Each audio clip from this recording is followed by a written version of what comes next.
Alors ici, on va imaginer que le disciple aimé de Jésus, eh bien, c'est Judas. Et on va faire une, corrélation justement avec la narration et voir si cela était possible. On va regarder directement au moment de la crucifixion de Jésus. Les textes nous mentionnent que, tous, donc tous, on parle, des apôtres, tous finalement fuient et donc n'assistent pas à la crucifixion parce qu'ils ont peur d'être arrêtés. Sauf que la narration nous dit qu'il y a un disciple et que le disciple qui est présent à côté de Marie et qui assiste à la crucifixion, eh bien, serait donc ce disciple aimé de Jésus. C'est toujours ce disciple dont on ne connaît pas le nom, il n'y a aucun détail sur lui, pourtant, il est cité à, plusieurs passages. Et le passage qui va nous intéresser, immédiatement, pour continuer notre développement, c'est ce passage qui parle du dernier repas.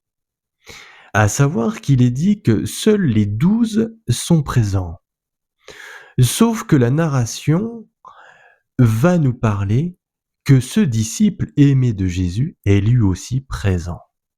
Donc c'est-à-dire qu'il fait bien partie des 12. Donc ce disciple est un des apôtres. Et ça, si on suit cette écriture, eh bien, il n'y a aucun doute qui fait que ce disciple est un des 12 apôtres. Donc ça n'exclut pas que ce soit Judas. Ensuite, eh bien, on peut se dire que ce disciple qui assiste à la crucifixion, c'est une personne qui n'a pas peur d'y être, donc qui ne se risque pas d'être arrêté. Donc c'est très étonnant puisque, justement, eh bien, on va dire, les apôtres ont peur d'être arrêtés. Mais quel est celui qui pourrait potentiellement, justement, ne pas avoir peur d'être inquiété? Eh bien, depuis le départ, c'est Judas. Pourquoi? Parce qu'il a toujours eu ce contact avec les autorités, et les autorités n'ont jamais été hostiles à son égard.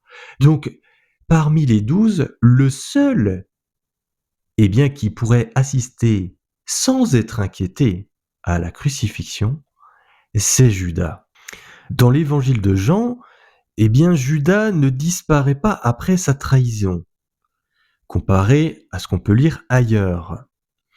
Dans Jean, il n'est pas dit qu'il va se pendre, il n'est pas dit qu'il a des remords. En fait, il n'est pas question d'une histoire autour de sa mort. Rien n'est raconté là-dessus.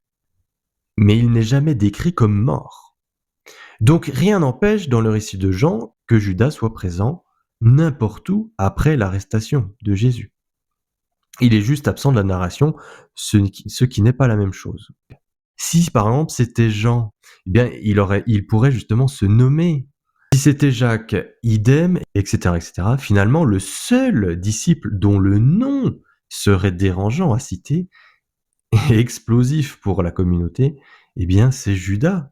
Donc si on regarde justement ce que l'on peut lire dans Jean et sans filtre, eh bien on obtient un Judas donc présent au dernier repas, capable de rester à la croix, non recherché par les autorités, non mort dans le récit, donc libre d'apparaître encore, et tout à fait susceptible d'être anonymisé.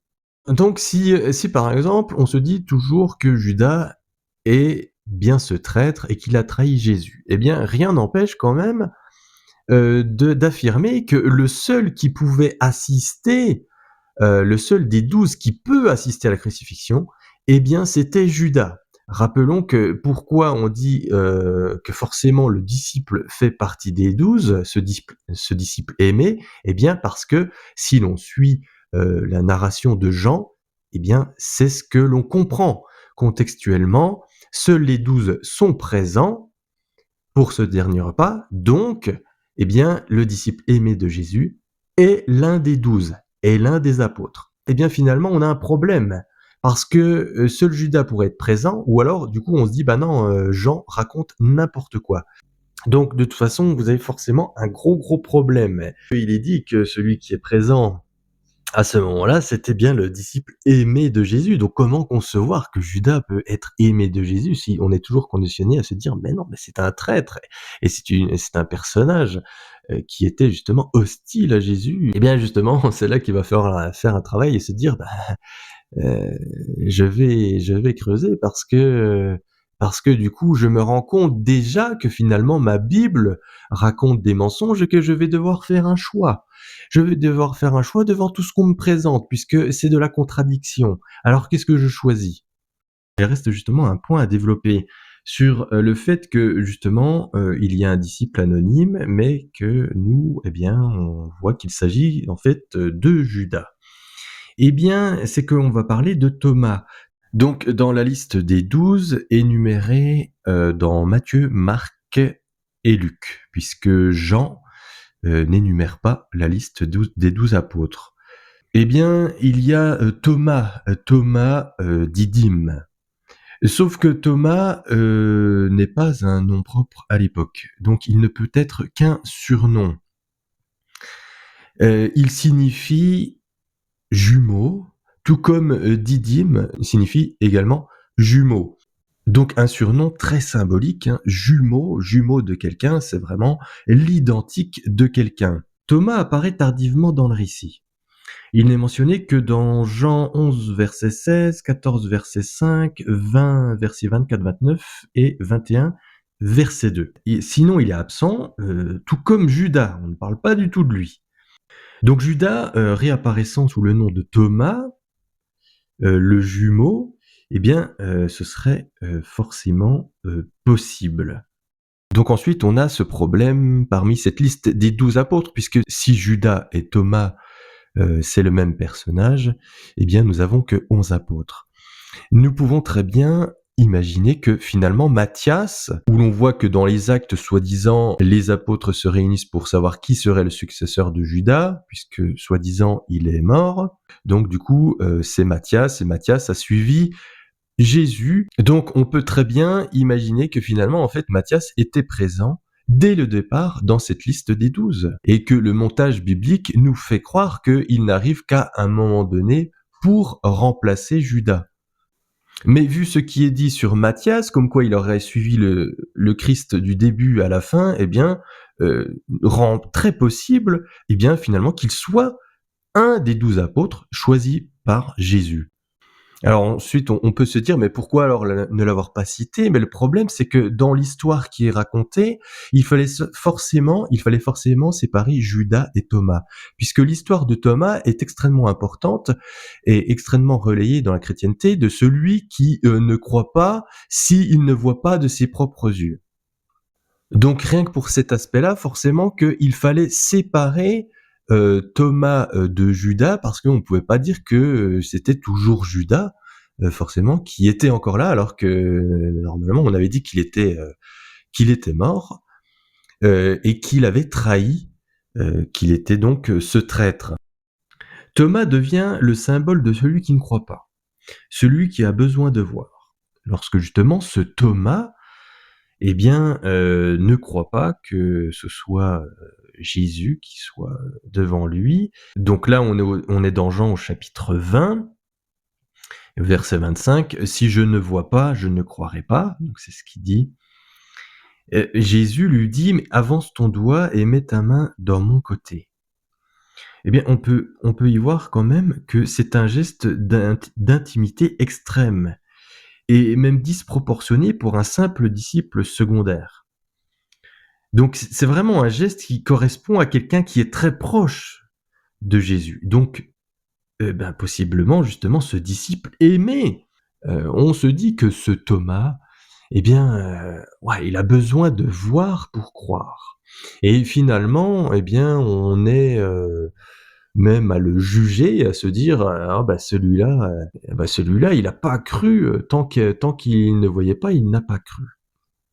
Comme si, c'était, honteux et genre que nous, à sa place, on aurait beaucoup mieux fait.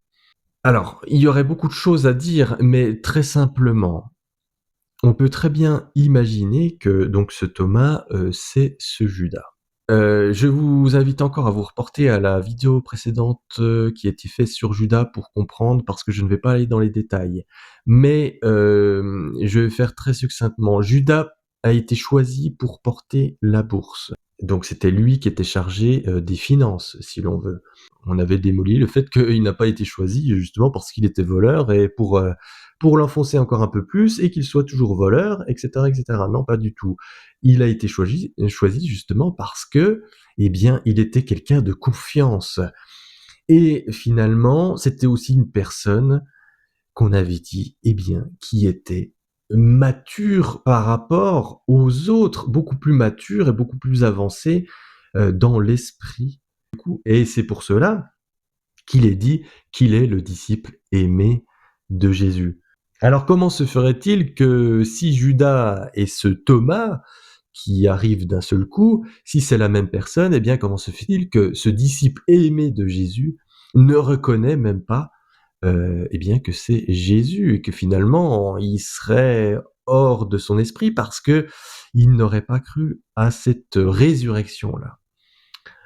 Si on suit ces textes, hein, et si on croit les textes en la résurrection charnelle, hein, finalement, puisque Jésus apparaîtrait avec le corps qu'il avait et avec les symptômes, les stigmates de sa crucifixion.